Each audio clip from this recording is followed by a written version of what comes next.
Vous allez bien? Ça va, alhamdulillah. Ça va bien. Mbaa yaa ngi ci jàmm. Ça va, ñu ngi sant bu baax ñu ngi am mbégte di la dalal ci pencum askan wi. Ça va. Ah, c'est moi qui vous remercie. Man maa lay sant di la gërëm. Merci beaucoup. di rafetlu liggéey bi ngay def. Jërëjëf. Wax dëgg fa yàlla yàgg naa la suivre. Gis naa sa taxawaay ak sa pas-pas bi nga am pour lépp luy mbébétu askan bi. Donc loolu mënuñu lu dul di la ci remercier. Donc c'est un plaisir partagé parce que sama cousin Ibrahima Diop muy vice-président voilà wu jubbanti bu Suisse. Dëgg la, il m'a beaucoup parlé de vous. Voilà. Il m'a beaucoup parlé de vous. Moo tax ma doon def tout sax am sa contact pour saa yu ñuy live nga mën a dugg puisque vous êtes un des cadres une des personnes vous êtes une personne qui aujourd'hui représente vraiment la fidélité aux idéaux, la fidélité à la personne du monument qui est le président Abdoulaye Wade. Man su ma wax Abdoulaye Wade léegi sax sama yaram day daw parce que dama nekk koo xam ni dama nekkoon dans l'autre camp bi ko combattre te ma combattre ko par principe. Ba ma toogee aussi gis que j'étais dans l'erreur dama am honnêteté taxaw ci Facebook bi partout ma wax lépp li nga xam ne moom laa gis ci moom ak erreur bi ñu def en 2012.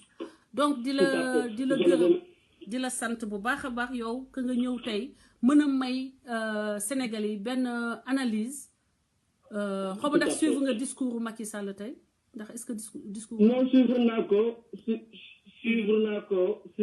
ko en partie. Mais quand même, je dirais que c'était triste. Voilà, parce que Françoise, nga may ma tuuti rek. ma jéem a structurer waxtaan bi. D'accord. Parce que bu ñu amee seetlu. damay commencer d'abord li mbébét waxtaan bi muy sujet parrainage bi.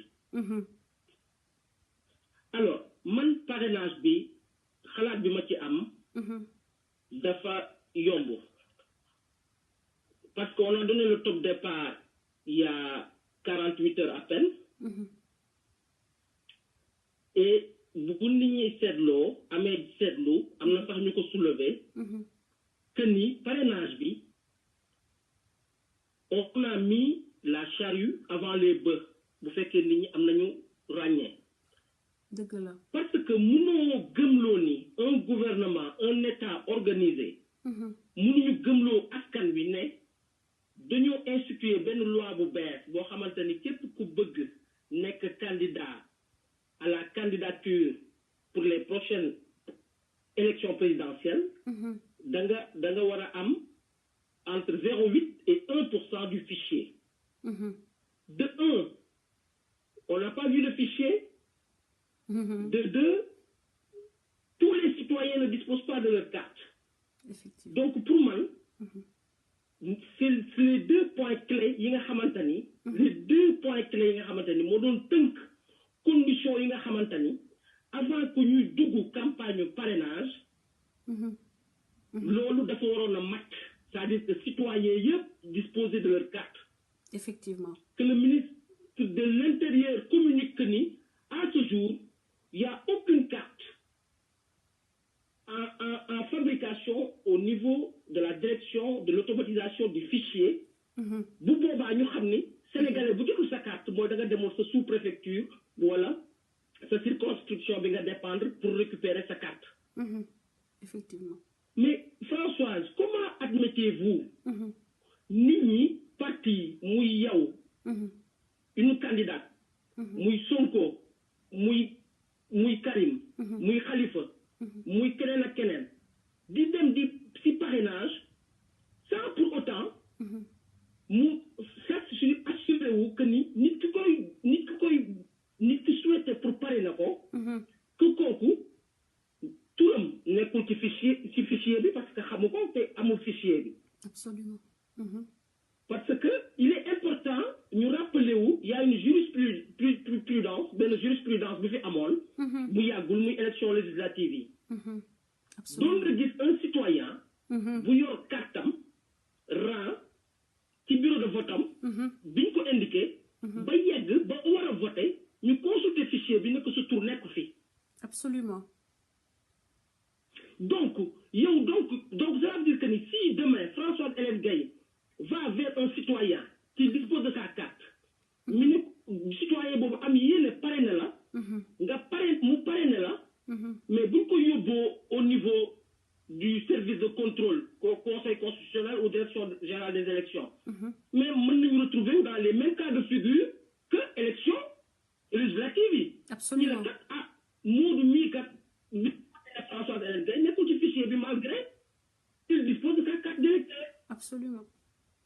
donc en résumé loolu moo fay tënk mooy li ma ko waxee rek mooy ce parrainage là c'est un chimère on est en train de mettre la charrue avant les bœufs tout à fait donc par conséquent parti politique yi ak société civile bi et les candidats ou les candidats indépendants ñoom ñëpp dañoo war a jóg xeex li nga xamante ni moom mooy loi parrainage bi nga xamante c'est une loi anticonstitutionnelle bi nga xamante ni tous les juristes sérieux l'ont attesté tout à fait beneen chose bi moom mooy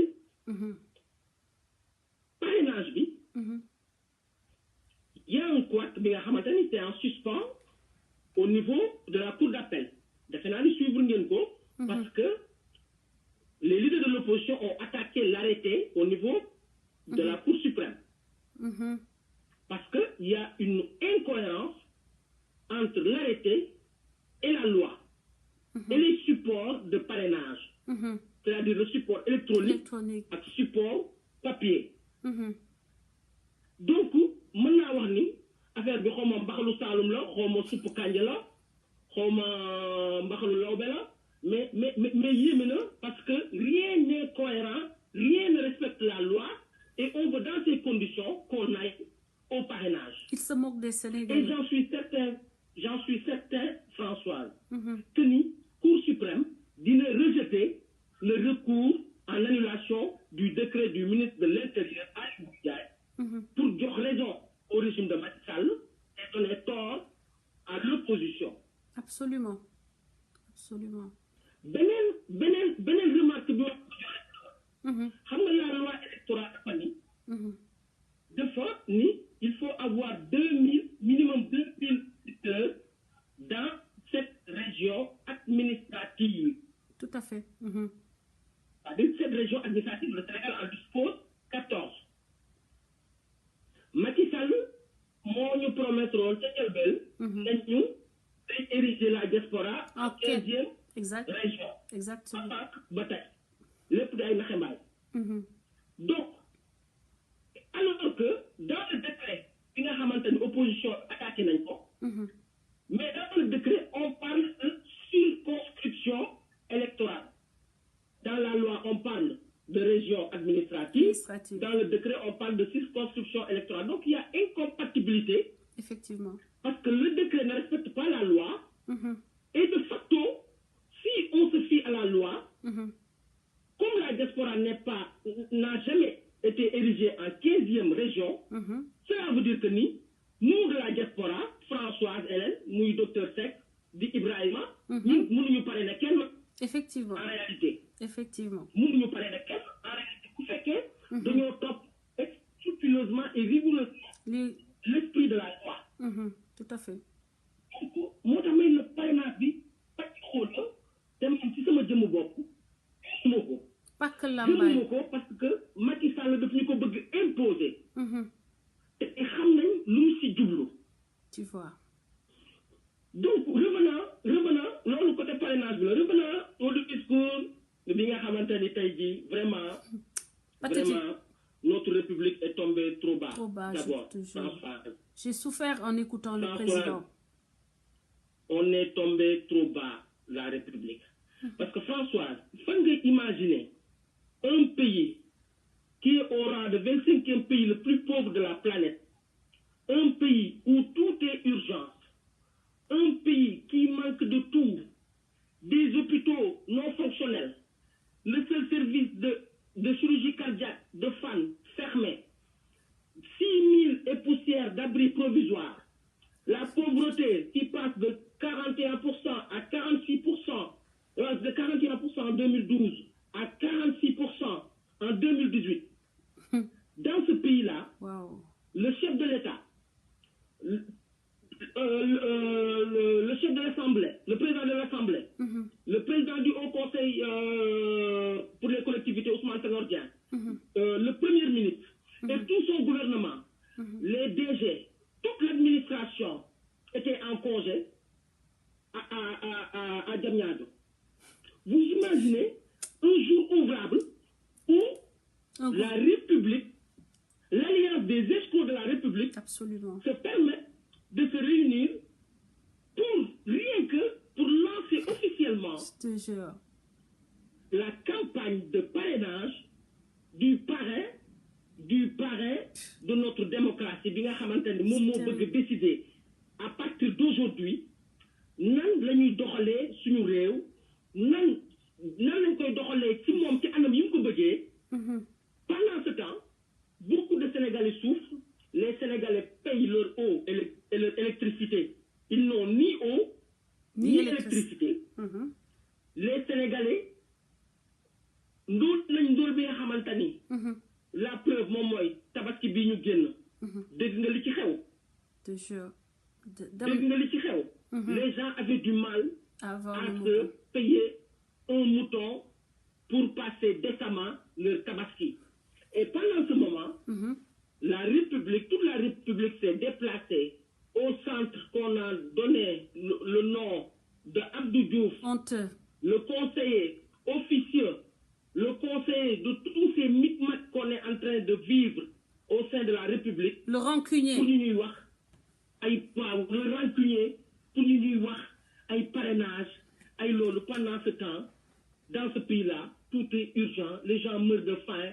Les agriculteurs, tout à l'heure, un point très important. Absolument. Vraiment, Macky Sall se moque éperdument de la République. Parce que vous avez plus d'1 milliard du fruit de l'agriculture, des gafakaou agriculteurs. Vraiment, c'est insulter la République dans la mesure où,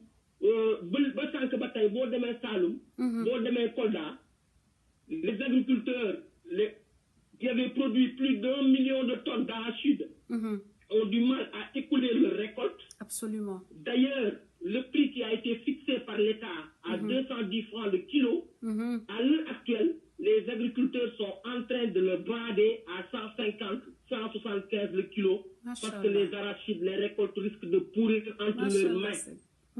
Pendant, et l'Écosse François, nous pouvons dire que le président Macky Sall, le président turc bi ñëwé mu koy saraxtu pour que Turquie jënd gerte gi ba fi président chinois bi ñëwé tamit mu koy saraxtu pour que chinois yi def seen loxo ci gerte gi. Beneen aspect bu may jublu Françoise. Ouais. Amna solo machallah. Deuxième intervenant. Xalé yi wuti leen xam-xam. J'en profite wuti leen xam-xam. Xam nga li kii li muy wax dafa neex parce que c'est basé sur des chiffres. C'est pas comme un sondage. Un sondage me donne 54%. Non, non, non. Tu as une base claire, li muy wax. Te li muy modèle au Sénégal avant que Macky Sall n'entre dans les sphères de décision. Xalé yi jàng leen. Aimer la perfection. Chercher la perfection en toutes choses. Continuez, machallah Seck. maa ngi jégalu de kii di la. Non, amul problème. Ok. Parce que dama déggoon ce deuxième intervenant comme ce premier intervenant. mi ngi dëgg rek xaw ma je ne sais pas. dëgg diaspora. Voilà miné. kooku j'ai bien apprécié. son analyse par rapport au sondage bi nga tudd léegi. parce que yaa yooyu Macky Sall nee na